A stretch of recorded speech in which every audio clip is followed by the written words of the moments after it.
Hello friends, welcome to your channel MPRM। आशा करती हूँ कि आप सभी स्वस्थ होंगे, निरंतर अपने एग्जाम की तैयारी कर रहे होंगे। आज हम पढ़ने वाले हैं भारतीय इतिहास में सविनय अवज्ञा आंदोलन। आज का टॉपिक सभी एग्ज़ाम जिनमें भी GK GS आता है उन सभी के लिए ज़रूरी है। SI, रेलवे कांस्टेबल, पटवारी, SSC, उन सभी एग्ज़ाम के लिए हम इससे रिलेटेड सभी प्रश्नोत्तर कंप्लीट करने वाले हैं। तो चलिए स्टार्ट करते हैं। यदि फ्रेंड्स आप हमारे चैनल पर नए हैं, अभी तक चैनल सब्सक्राइब नहीं किया है, तो यदि आपको वीडियो यूज़फुल लगता है तो वीडियो को लाइक कीजिए, कमेंट कीजिए और चैनल को सब्सक्राइब कीजिए और अपने प्यारे प्यारे फ्रेंड्स के साथ शेयर कीजिए। तो चलिए स्टार्ट करते हैं। सविनय अवज्ञा आंदोलन। वर्ष 1929 में लाहौर कांग्रेस अधिवेशन में कांग्रेस की कार्यकारिणी सविनय अवज्ञा आंदोलन शुरू करने का अधिकार दिया गया था। तो 1929 में लाहौर कांग्रेस अधिवेशन था, उसमें कांग्रेस कार्यकारिणी को सविनय अवज्ञा आंदोलन प्रारंभ करने का अधिकार दे दिया गया था। फरवरी 1930 को साबरमती आश्रम में हुई कांग्रेस कार्यकारिणी की दूसरी बैठक में महात्मा गांधी जी को इस आंदोलन का नेतृत्व सौंपा गया।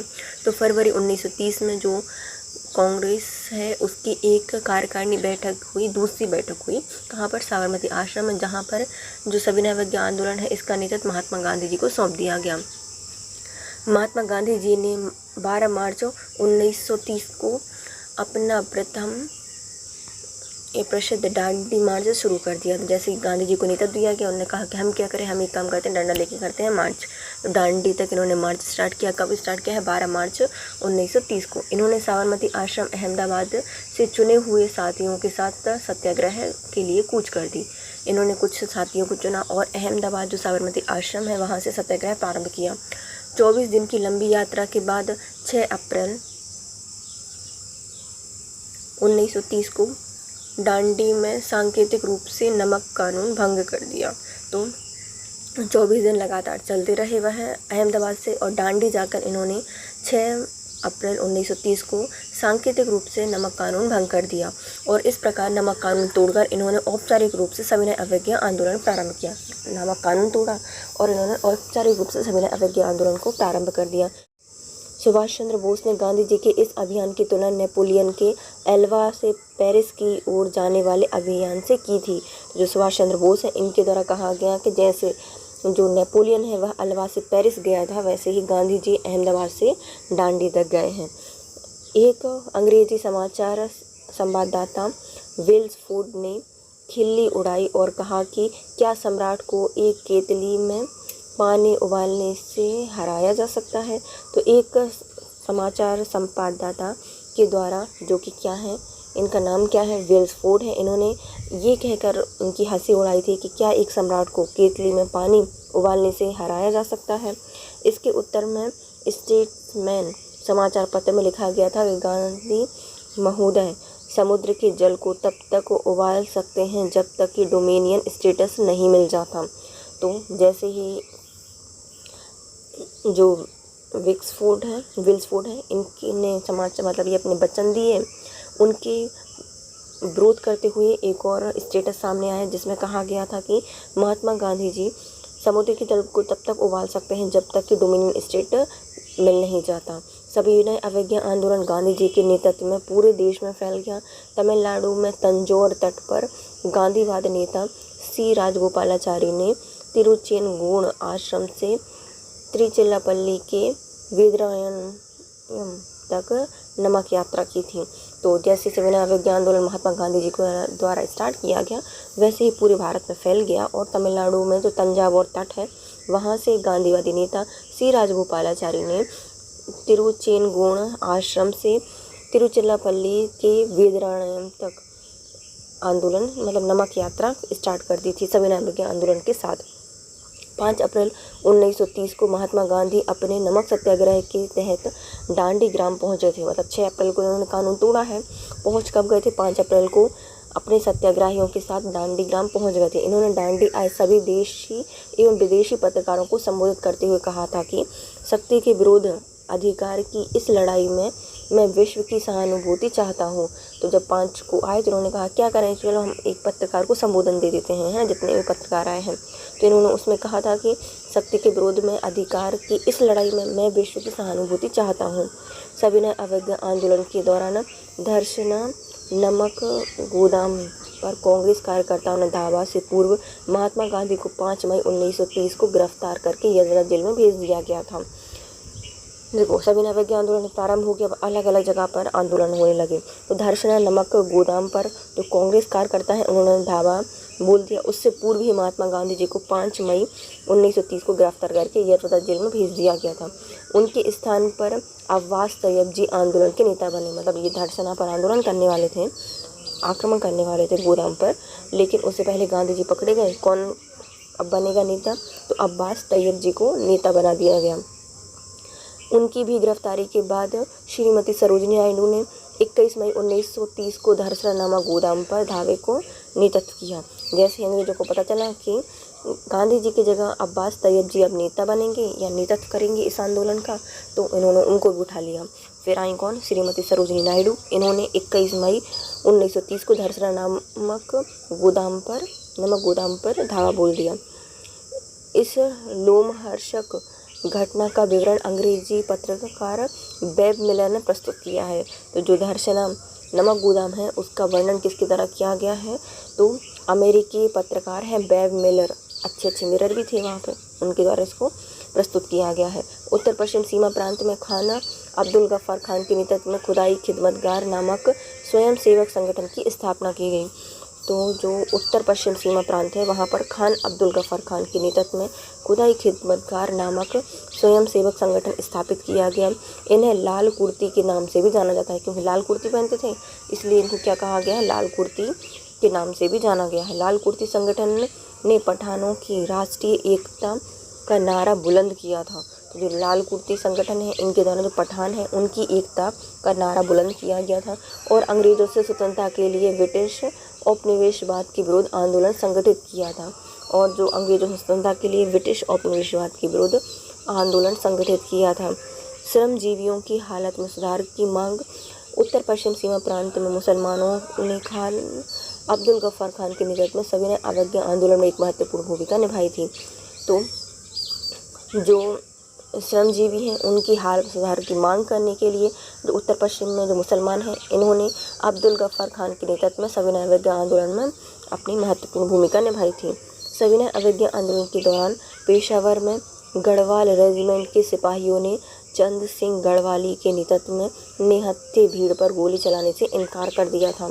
तो सविनय अवज्ञा आंदोलन हर कहीं फैल रहा है। तो सविनय अवज्ञा आंदोलन में जो पेशावर है वहाँ पर है गढ़वाल रेजिमेंट, उनके सिपाहियों ने चंद सिंह गढ़वाली के नेतृत्व में निहत्थे भीड़ पर गोली चलाने से इनकार कर दिया। सविनय अवज्ञा आंदोलन के दौरान मणिपुर की जनजाति ने भी सक्रिय भागीदारी निभाई थी। मतलब ये पूरे भारत में फैला है और मणिपुर की जनजाति ने भी इसमें महत्वपूर्ण भूमिका निभाई है। यहाँ पर आंदोलन का नेतृत्व नागा जनजाति की महिला गौडनेलु ने किया था। तो मणिपुर में किसकी तरह किया गया था नेतृत्व? तो जो नागा जनजाति है उनकी महिला गौडनेलु के द्वारा किया गया था, जिसे जिया तरंग आंदोलन कहा जाता है। क्या मतलब एकदम तरंग जैसी दौड़ गई थी, उसको क्या कहा जाता है? जिया तरंग आंदोलन कहा जाता है। दिसंबर 1930 में सविनय अवज्ञा आंदोलन के दौरान उत्तरी बिहार के सारण जिले में चौकीदारी टैक्स के विरोध में प्रदर्शन किया गया और प्रदर्शनकारियों ने दमन चक्र की परवाह नहीं की। तो बिहार में भी स्टार्ट हुआ है। तो दिसंबर 1930 को बिहार के सारण जिले में जो चौकीदारी टैक्स है उसके विरोध में प्रदर्शन हुए और लोगों ने दमन चक्र का परवाह न की और आंदोलन स्टार्ट कर दिया। सविनय अवज्ञा आंदोलन की असफलता के बाद महात्मा गांधी जी ने रचनात्मक कार्यक्रम को महत्व दिया। जैसे सविनय अवज्ञा आंदोलन मतलब ज़्यादा सफल नहीं हुआ तो इन्होंने क्या किया? रचनात्मक कार्यक्रम को महत्व देना स्टार्ट कर दिया। अक्टूबर 1934 में गांधी जी ने अपना पूरा समय हरिजन उत्थान में लगाने के लिए सक्रिय राजनीति में स्वयं से हटा का निर्णय लिया। तो जैसे ही सविनय अवज्ञा आंदोलन समाप्त हुआ उसके बाद गांधी जी को समझ में आया कि अब रचनात्मक कार्य करने चाहिए। तो इन्होंने 1934 में अक्टूबर 1934 में गांधी जी ने हरिजन उत्थान में काम किया और ख़ुद को राजनीति जो सक्रिय राजनीति है उससे हटा लिया। सितंबर 1932 में गांधी जी ने हरिजन कल्याण हेतु अखिल भारतीय छुआछूत विरोधी लीग की स्थापना की और हरिजन नामक साप्ताहिक पत्र निकाला है ना। सितंबर 1932 को गांधी जी ने क्या किया? हरिजन कल्याण के लिए अखिल भारतीय छुआछूत विरोधी लीग बनाई और इसी के तहत हरिजन नामक साप्ताहिक पत्र निकाला। अब आते हैं हमारे सविनय अवज्ञा आंदोलन से संबंधित महत्वपूर्ण प्रश्न उत्तर। किस कांग्रेस सत्र में कार्यकारी कमेटी को सविनय अवज्ञा आंदोलन प्रारंभ करने का अधिकार दिया गया था? तो दिया गया था लाहौर सत्र में। 1929 में लाहौर कांग्रेस अधिवेशन में कांग्रेस कार्यकारिणी को सविनय अवज्ञा आंदोलन शुरू करने का अधिकार दिया गया था। फरवरी 1930 में साबरमती आश्रम में हुए कांग्रेस कार्यकारिणी की दूसरी बैठक में महात्मा गांधी जी को इस आंदोलन का नेतृत्व सौंपा गया। दांडी यात्रा के समय निम्नलिखित में से क्या प्रारंभ हुआ था? तो सविनय अवज्ञा आंदोलन प्रारंभ हुआ था। महात्मा गांधी जी ने 12 मार्च 1930 को अपना प्रसिद्ध दांडी मार्च शुरू किया। इन्होंने साबरमती आश्रम से चुने हुए साथियों के साथ सत्याग्रह के लिए कूच की। 24 दिन की लंबी यात्रा के बाद 6 अप्रैल 1930 को दांडी में सांकेतिक रूप से नमक कानून भंग किया और इस प्रकार से नमक कानून तोड़कर इन्होंने औपचारिक रूप से सविनय अवज्ञा आंदोलन शुरू कर दिया। सविनय अवज्ञा आंदोलन महात्मा गांधी जी के नेतृत्व में पूरे देश में फैल गया और तमिलनाडु में गांधीवादी नेता सी राजगोपालाचारी ने तिरुचेनगोड आश्रम से तिरुचिरापल्ली के वेदरायण तक नमक यात्रा की थी। दांडी यात्रा शुरू की गई थी 1930 में 12 मार्च। सविनय अवज्ञा आंदोलन के रूप में गांधी जी ने दांडी मार्च प्रारंभ की थी तो 12 मार्च 1930 को। गांधी जी ने दांडी यात्रा प्रारंभ की थी तो साबरमती आश्रम से की थी। 1930 में गांधी जी ने सविनय अवज्ञा आंदोलन कहाँ से प्रारंभ की थी? तो साबरमती आश्रम से प्रारंभ की थी। साबरमती आश्रम से प्रारंभ किया था। निम्नलिखित में से किस प्रांत में सत्याग्रहियों की संख्या महात्मा गांधी के दांडी कूच में सबसे ज़्यादा थी? तो ये है गुजरात में सबसे ज़्यादा थी सविनय अवज्ञा आंदोलन में जनता, यह उनकी संख्या, सत्याग्रहियों की संख्या। 12 मार्च 1930 को महात्मा गांधी जी ने दांडी गुजरात में समुद्र तट पर नमक कानून का उल्लंघन करके सविनय अवज्ञा आंदोलन प्रारंभ करने के उद्देश्य से साबरमती आश्रम अहमदाबाद से चुने हुए साथियों के साथ सत्याग्रह के लिए कूच की।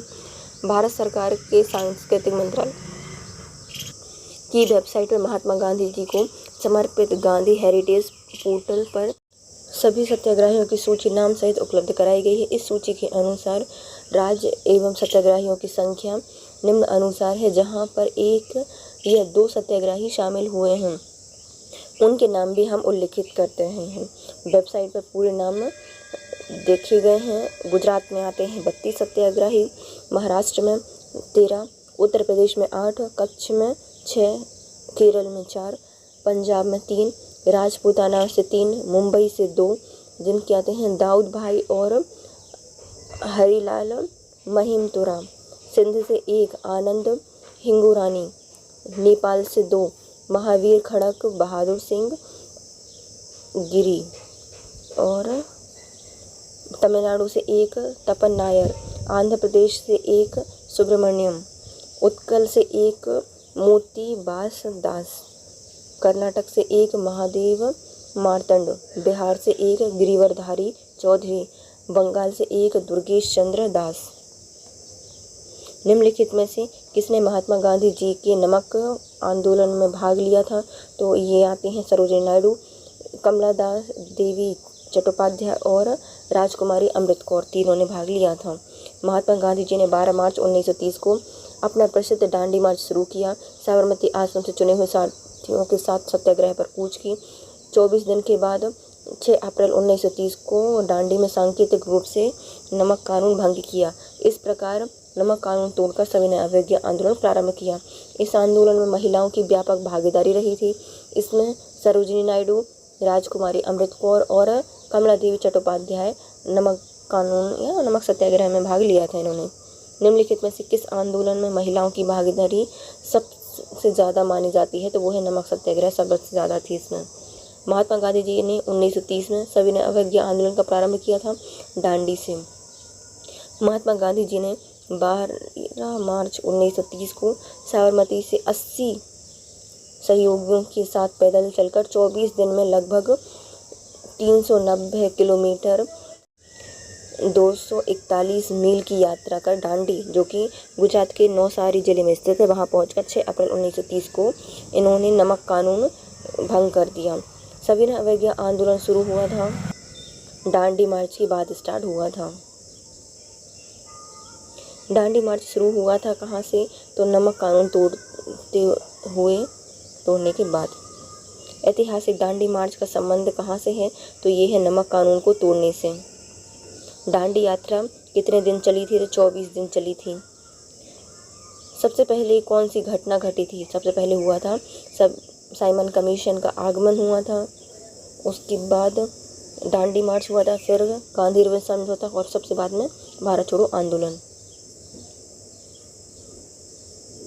तो देखो सबसे पहले क्या हुआ है, सभी ने साइमन कमीशन भारत आया है 3 फरवरी 1928। फिर हुआ है दांडी मार्च का प्रारंभ 12 मार्च 1930। गांधी इरविन समझौता हुआ 5 मार्च 1931 और भारत छोड़ो आंदोलन प्रारंभ हुआ 9 अगस्त 1942। भारतीय इतिहास में 6 अप्रैल 1930 की तिथि मानी जाती है। क्यों? महात्मा गांधी जी के द्वारा दांडी मार्च हेतु। 6 मार्च 1930 को गांधी जी ने दांडी में एक मुट्ठी नमक हाथ में लेकर सिविल नाफरमानी सविनय अवज्ञा आंदोलन का श्री गणेश किया था। सुभाष चंद्र बोस ने गांधी जी के इस अभियान की तुलना नेपोलियन के एल्वा से पेरिस की ओर जाने वाले अभियान से की थी। एक अंग्रेजी समाचार संवाददाता वेल्स फोर्ड ने खिल्ली उड़ाते हुए कहा था कि एक सम्राट को एक केतली में पानी उबालने से हराया जा सकता है क्या? उसके उत्तर में स्टेट्समैन समाचार पत्र ने लिखा था कि गांधी महोदय समुद्र के जल को तब तक उबाल सकते हैं जब तक कि डोमिनियन स्टेटस नहीं मिल जाता। कथन और कारण बताने हैं। कथन क्या कहता है? महात्मा गांधी जी के द्वारा नमक आंदोलन वर्ष 1930 में चला गया था, तो पहला सही है। महात्मा गांधी जी का उद्देश्य था कि गरीबों को नमक मुफ्त में मिले, तो ऐसा नहीं है,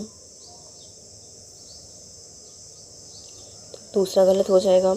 महात्मा गांधी जी के द्वारा प्रारंभ किए गए सविनय अवज्ञा आंदोलन के प्रतीक के रूप में 6 अप्रैल 1930 को दांडी में नमक कानून तोड़कर ब्रिटिश सरकार के प्रति अवज्ञा अपनाई गई थी। आंदोलन शुरू करने से पहले गांधी जी ने वायसराय इरविन के समक्ष जो 11 मांगें रखी थी, उनमें नमक कर एवं नमक पर सरकारी एक अधिकार की समाप्ति की मांग की गई थी, न कि गरीबों को मुफ्त में नमक उपलब्ध कराने की। सविनय अवज्ञा आंदोलन के संदर्भ में निम्नलिखित में से कथनों पर विचार कीजिए। तो वो है, महात्मा गांधी जी को नमक कानून तोड़ने के विरोध में सजा नहीं दी गई थी, तो गलत है, सजा तो मिली थी। मदन मोहन मालवीय, देवदास गांधी और के.एम. मुंशी को नमक कानून तोड़ने पर सजा दी गई थी, तो ये भी सही है, बस दूसरा ही सही है। 6 अप्रैल 1930 को महात्मा गांधी जी ने दांडी नौसारी जिला गुजरात में एक मुट्ठी नमक हाथ में लेकर नमक कानून का उल्लंघन किया। महात्मा गांधी जी को नमक कानून तोड़ने के विरोध में ब्रिटिश सरकार के द्वारा गिरफ्तार करके यदवतः जेल भेज दिया गया। इस प्रकार प्रश्न पहला गलत हो जाएगा और मदन मोहन मालवीय, देवदास गांधी और के.एम. मुंशी को भी सजा दी गई थी नमक कानून तोड़ने के लिए। शक्ति के विरुद्ध अधिकार की इस लड़ाई में मैं विश्व की सहानुभूति चाहता हूँ, यह महात्मा गांधी जी ने दांडी यात्रा से कहा था। 5 अप्रैल 1930 को महात्मा गांधी जी ने सत्याग्रह के तहत दांडी ग्राम पहुंचे और इन्होंने दांडी आए सभी देशी विदेशी पत्रकारों को संबोधित करते हुए कहा था कि शक्ति के विरुद्ध अधिकार की इस लड़ाई में मैं विश्व की सहानुभूति चाहता हूँ। गांधी जी के दांडी मार्च के संदर्भ में निम्नलिखित में से कौन सा कथन असत्य है बताना है। तो इन्होंने यह साबरमती आश्रम से दांडी ग्राम तक मार्च किया था, तो ये सही है। नमक का कर का विरोध इनका विशेष प्रयोजन था, तो ये भी सही है। ये पूरी यात्रा पैदल थी, ये भी सही है। समुद्र के किनारे पहुंचकर गांधी जी ने नमक कानून बनाया नहीं था बल्कि तोड़ा था, तो तीसरा गलत हो जाएगा। गांधी जी ने दांडी से समुद्र तट पर नमक कानून का उल्लंघन करके सविनय अवज्ञा आंदोलन शुरू करने का निश्चय लिया। नमक को इस आंदोलन का एक प्रमुख मुद्दा बनाया गया क्योंकि सरकार ने इस अत्यावश्यक वस्तु की बिक्री को नियंत्रित कर रखा था और उस पर कर रोपण किया, जिसका गरीबों पर अत्यधिक प्रतिकूल प्रभाव पड़ा। 12 मार्च 1930 को गांधी जी ने दांडी मार्च शुरू किया। इन्होंने साबरमती आश्रम अहमदाबाद से राष्ट्रीय नमक सत्याग्रह स्मारक सांस्कृतिक मंत्रालय भारत सरकार ने दांडी मार्च में गांधी जी के 80 सहयोगी गांधी जी सहित 81 की सूची बनाई, जबकि इतिहास की अधिकांश पुस्तकों में सहयोगी की संख्या 78 दी गई है। चुने हुए सारथियों के साथ सत्याग्रह के लिए कूच की और 24 दिन की पैदल लंबी यात्रा के बाद 5 अप्रैल 1930 को डांडी पहुंचे। 6 अप्रैल 1930 को इन्होंने एक मुट्ठी नमक को लेकर सविनय अवज्ञा आंदोलन का श्री गणेश किया। निम्नलिखित में से कौन सा कथन महात्मा गांधी जी की डांडी यात्रा के विषय में आसक्त है? यह पूर्णतः पैदल यात्रा थी, तो ये सही है। साबरमती आश्रम से प्रारंभ होकर इसका समापन डांडी में हुआ था, तो ये भी सही है। साबरमती आश्रम से शुरू समूची यात्रा 24 दिन में पूरी हुई थी, ये भी सही है। इसकी शुरुआत 15 नहीं बल्कि 12 मार्च से हुई थी, तो डी गलत हो जाएगा। नमक सत्याग्रह के समय गांधी जी की गिरफ्तार हो जाने के बाद आंदोलन का नेता के रूप में किसने स्थान लिया था? तो इनका स्थान लिया था अब्बास तैयब जी ने। गांधी जी ने अपने सहयोगियों के साथ साबरमती आश्रम से 241 मील की समुद्री तट पर बसे डांडी ग्राम 5 अप्रैल 1930 को पहुंचे। 6 अप्रैल 1930 को इन्होंने एक मुट्ठी नमक कानून को तोड़ दिया और इस सत्याग्रह से गांधी जी की गिरफ्तारी सोलापुर में हुई और तत्पश्चात आंदोलन का नेतृत्व अब्बास तैयब जी के हाथों में गया और उनके पास सरोजिनी नायडू के पास है ना।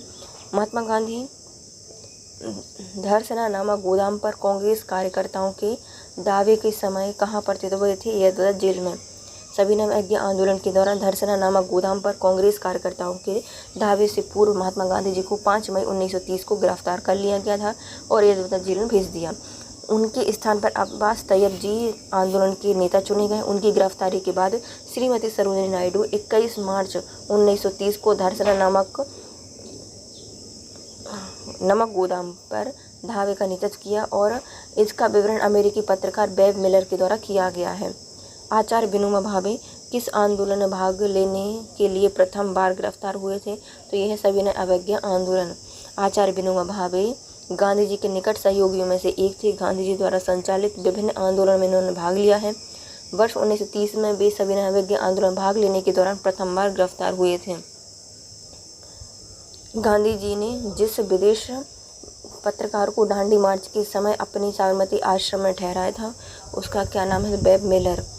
बेब मिलर एक अमेरिकी पत्रकार थे जिसे गांधी जी ने डांडी मार्च के समय साबरमती आश्रम में ठहराया था। धरसना की विवर्स पुलिस जबरदस्ती का उल्लेख करते हुए इन्होंने लिखा है कि संवाददाता के रूप में मैंने पिछले 18 वर्षों में असंख्य नागरिक विद्रोह देखे हैं, दंगे और गली कूचों में मारकाट एवं विद्रोह देखे हैं, लेकिन धरसना जैसा भयानक दृश्य मैंने अपने जीवन में कभी नहीं देखा। उस विदेशी पत्रकार का नाम बताइए जिसने धरसना सॉल्ट वर्क्स पर सत्याग्रह के बारे में समाचार दिए थे? तो वो है बेब मिलर। निम्नलिखित में से कौन डांडी मार्च में महात्मा गांधी के साथ थे? तो बेब मिलर थे, अमेरिकी पत्रकार। निम्नलिखित में से किसने अप्रैल 1930 में नमक कानून तोड़ने के लिए तंजौर तट पर एक अभियान चलाया था? तो इनका नाम है सी राजगोपालाचारी। 6 अप्रैल 1930 को गांधी जी ने डांडी तट पर नमक बनाकर नमक कानून का उल्लंघन किया। इसी तरह पूरे देश में सविनय अवज्ञा आंदोलन शुरू हो गया। समस्त देश में नमक कानून का उल्लंघन संबंधी अभियान संचालित होने लगे। तमिलनाडु में तंजौर के समुद्री तट पर चक्रवर्ती राजगोपालाचारी ने तिरुचिरापल्ली से वेदरायणम तक नमक यात्रा की और 30 अप्रैल को इनको गिरफ्तार करके इस आंदोलन इनके समर्थकों द्वारा चलाया गया। भारतीय स्वाधीनता संघर्ष के दौरान रेड शर्ट के नाम से भी पहचाने जाने वाले खुदाई खिदमतगार ने आह्वान किया था तो पठान क्षेत्रीय राष्ट्रवाद, एकता और उपनिवेशवाद के विरुद्ध संघर्ष का। उत्तर पश्चिमी सीमा प्रांत में खान अब्दुल गफ्फार खान के नेतृत्व में खुदाई खिदमतगार नामक स्वयंसेवक संगठन स्थापित किया गया जिसे लाल कुर्ती के नाम से जाना जाता है। लाल कुर्ती संगठन ने पठानों की राष्ट्रीय एकता का नारा बुलंद किया और अंग्रेज़ों से स्वतंत्रता के लिए ब्रिटिश उपनिवेशवाद के विरुद्ध आंदोलन संगठित किया। श्रमजीवियों की हालत में सुधार की मांग हुई। ध्यानतलब है कि जब अन्य प्रांतों में मुसलमान स्वयं को सत्याग्रह आंदोलन से अलग रह रहे थे, उत्तर पश्चिमी सीमा प्रांत में मुसलमानों ने खान अब्दुल गफ्फार खान के नेतृत्व में सविनय अवज्ञा आंदोलन में एक महत्वपूर्ण भूमिका निभाई थी। लाल कुर्ती दल संगठित किया गया था तो ये अंग्रेज़ों को निकालने के लिए गठित किया गया था। लाल कुर्ती आंदोलन के नेता थे खान अब्दुल गफ्फार खान, उत्तर पश्चिम सीमा प्रांत पे थे। 1929 में खुदाई खिदमतगार को किसने संगठित किया था? तो अब्दुल गफ्फार खान के द्वारा। गढ़वाल रेजिमेंट के सैनिकों ने प्रदर्शनकारियों पर गोली चलाने से इनकार कर दिया था। तो ये सविनय अवज्ञा आंदोलन के समय। सविनय अवज्ञा आंदोलन के समय पेशावर में गढ़वाल रेजिमेंट के सिपाहियों ने वीर चंद्र सिंह गढ़वाली के नेतृत्व में निहत्थे भीड़ पर गोली चलाने से इनकार कर दिया। ध्यान दिलावे है कि इस इलाके में खान अब्दुल गफ्फार खान वर्षों से सक्रिय थे। इनके द्वारा जनता में किए गए काम की वजह से अहिंसक क्रांतिकारियों की बहादुर जत्थे यानी खुदाई खिदमतगारों के दल तैयार हुए। ये लोग लाल कुर्ती के नाम से जाने जाते थे। सविनय अवज्ञा आंदोलन में इसमें सक्रिय भूमिका थी। सन 1930 में अंग्रेज सरकार के विरुद्ध प्रसिद्ध पेशावर कांड के नायक कौन थे? तो ये थे वीर चंद्र सिंह गढ़वाली। जिया तरंग आंदोलन कहाँ से प्रारंभ हुआ था? ये हुआ था मणिपुर में नागा जनजाति के द्वारा। सविनय अवज्ञा आंदोलन के दौरान मणिपुर की जनजातियों ने भी सक्रिय भागीदारी निभाई थी। यहाँ पर आंदोलन का नेतृत्व नागा जनजाति की महिला गोड़े नेल्यू ने किया था, जिसे जिया तरंग आंदोलन कहा गया। बेगूसराय के चौकीदारी टैक्स के विरोध में आंदोलन एक हिस्सा बना था असहयोग आंदोलन के समय। दिसंबर 1930 में सविनय अवज्ञा आंदोलन के दौरान उत्तरी बिहार में सारण जिले में चौकीदारी टैक्स के विरोध में प्रदर्शन हुआ और प्रदर्शनकारियों ने दमन चक्र की परवाह नहीं की। अगले महीने बेगूसराय में स्वतंत्रता दिवस के रूप में एकत्रित भीड़ ने भारी संख्या में ग्रामवासी आकर सम्मिलित हो गए और उपमंडल अधिकारियों को एक गड्ढे में ढकेल दिया। गोलीबारी किए जाने के बाद वे वहां से हटे थे। सविनय अवज्ञा आंदोलन की असफलता के बाद गांधी जी ने महत्व दिया था किसको? रचनात्मक कार्यों को। महात्मा गांधी जी के द्वारा सविनय अवज्ञा आंदोलन की असफलता के बाद इन्होंने रचनात्मक कार्यों को महत्व दिया। अक्टूबर 1934 में गांधी जी ने पूरा समय हरिजन उत्थान में लगाने के लिए सक्रिय राजनीति से स्वयं को हटाने का निश्चय किया। सितंबर 1932 को गांधी जी ने हरिजन कल्याण हेतु अखिल भारतीय छुआछूत विरोधी लीग की स्थापना की और हरिजन नामक साप्ताहिक पत्र का प्रकाशन किया। प्रभावती देवी किस क्षेत्र की स्वतंत्रता संग्राम सेनानी थी? तो ये थी पटना से प्रभावती देवी। स्वतंत्रता आंदोलन में बिहार की महिलाओं ने महत्वपूर्ण योगदान दिया था। इन महिलाओं ने सरला देवी, प्रभावती देवी और राजवंश देवी, सुनीति देवी और राधिका देवी प्रमुख थी। प्रभावती देवी पटना की स्वतंत्रता संग्राम सेनानी थी। अब आता है हमारा गांधी इरविन समझौता। सविनय अवज्ञा आंदोलन के विस्तारित होने के स्वरूप को देखते हुए वायसराय इरविन ने देश में सौहार्द का वातावरण उत्पन्न करने के उद्देश्य से 26 जनवरी 1931 को गांधी जी को जेल से रिहा कर दिया कि भैया हम भी गांधी जी के बारे में सोचते हैं, जनता भड़के नहीं। तो 26 जनवरी 1931 को गांधी जी को जेल से रिहा कर दिया गया। तेज बहादुर सप्रू और M.R. जयकर के प्रयत्नों से गांधी जी और इरविन के मध्य में फरवरी 1931 को दिल्ली में वार्ता प्रारंभ हो गई, जो कि इनके नेतृत्व में हुई थी। तेज बहादुर सप्रू बहादुर से गए और जयकारी लगाए और M.R. जयकर के प्रयत्नों से गांधी इरविन के मध्य फरवरी 1931 में दिल्ली में वार्ता प्रारंभ हुई। 5 मार्च 1931 को दोनों के मध्य एक समझौता हुआ। कब? 5 मार्च 1931 को दोनों के मध्य एक समझौता प्रारंभ हुआ, जो कि गांधी इरविन समझौते के नाम से जाना जाता है।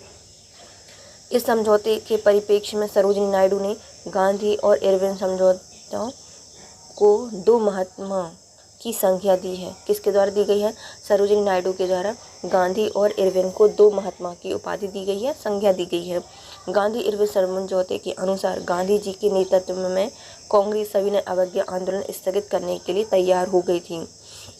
जैसे गांधी इरविन समझौता हुआ, गांधी जी के नेतृत्व जो कांग्रेस का सविनय अवज्ञा आंदोलन था वह क्या हो गया? स्थगित कर दिया गया। सभी युद्धबंदी जिनकी विरोध में हिंसा का आरोप नहीं है उनको रिहा करने का आदेश दिया गया। तो जितने भी बंदियों को जेल हुई थी जिन पर भी हिंसा का आरोप नहीं है उन सबको रिहा कर दिया जाएगा। विदेशी कपड़ों और शराब की दुकानों पर शांतिपूर्ण धरने का अधिकार दिया गया कि हम विदेशी कपड़े और जो शराब की दुकान है उनके बाहर क्या करेंगे? शांतिपूर्ण धरने करेंगे, उसका अधिकार मिल गया। समुद्री तट पर प्रदेश में बिना नमक कर दिए नमक बनाने की अनुमति दे दी कि कोई भी जाकर समुद्री तट पर नमक बना सकता है। फिर आता है कांग्रेस द्वितीय गोलमेज सम्मेलन में भाग लेगी।